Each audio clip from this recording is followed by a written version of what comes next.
Hey, JFK Chapel 2020 Bible Madness. Back here with you for the second round. Man, we've got some great matchups here, games we're really excited about. Let's recap the West, what's happening here in Rome. So first we got Peter over Nehemiah, Zacchaeus over Daniel, Timothy over John the Baptist, and John over Jeremiah. Man, Adam, hey, a lot going on here. I'd say, if I can start with Jeremiah, a man who tends to be a little melancholic, let's be honest, a little melancholic. Thought crossed my mind as that game was going on, by the way. John the Apostle, a strong opponent. Something crossed my mind. People have heard my groaning as this game was going on, but there is no one to comfort me. All my enemies have heard of my distress. They rejoice at what you have done. May you bring the day you have announced, so they may become like me. And there it goes on and on. Let their wickedness come before you. I mean, I just can feel Jeremiah melting, if you will, on the court. John just put him in his place. Yeah, absolutely. Jeremiah kind of did himself in on this one, constantly lamenting his own situation, his own ability. I mean, let's be honest, he never had what it took to hold with John anyways. He got down in the dumps early, so that killed him. Timothy over John the Baptist was an exciting matchup for me. I enjoyed watching it. I think equal opportunity for both of these guys to do great things in the church on this one. I think the big difference for me was the leadership of the team. Timothy had a great coach that saw him through. John the Baptist was just kind of there by himself at the end. Alone and unafraid. I saw it. You know, and I think because of that, John the Baptist just kind of fell apart on this one. Timothy was handed this game on a silver platter. Yes, sadly. What we have here is John the Baptist, a failure to communicate. They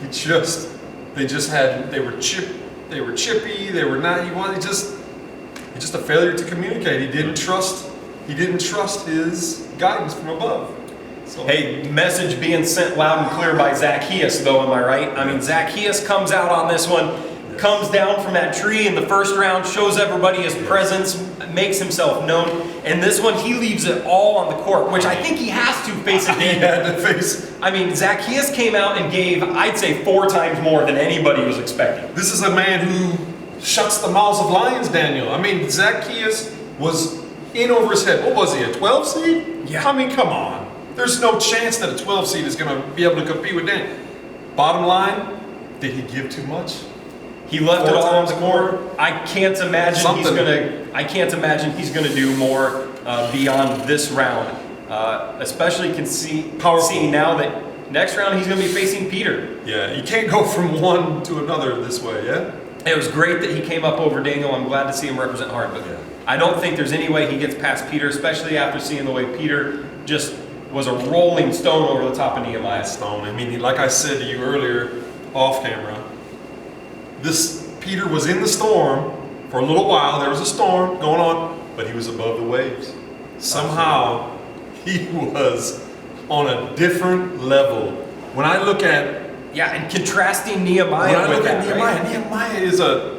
Nehemiah, an incredible builder, but the building project comes to an end, my friend. The temple has been built. He moved in. Peter's taking over, though. Peter's taking over. So absolutely. Predictions next round. Peter, Zacchaeus. I don't see Zacchaeus getting past Peter. I'm going to have to call Peter on this one. Timothy, John. Going to be a great game. Going to be a great game. I got to go with the Apostle John on this one. What do you think? The beloved. He's the beloved.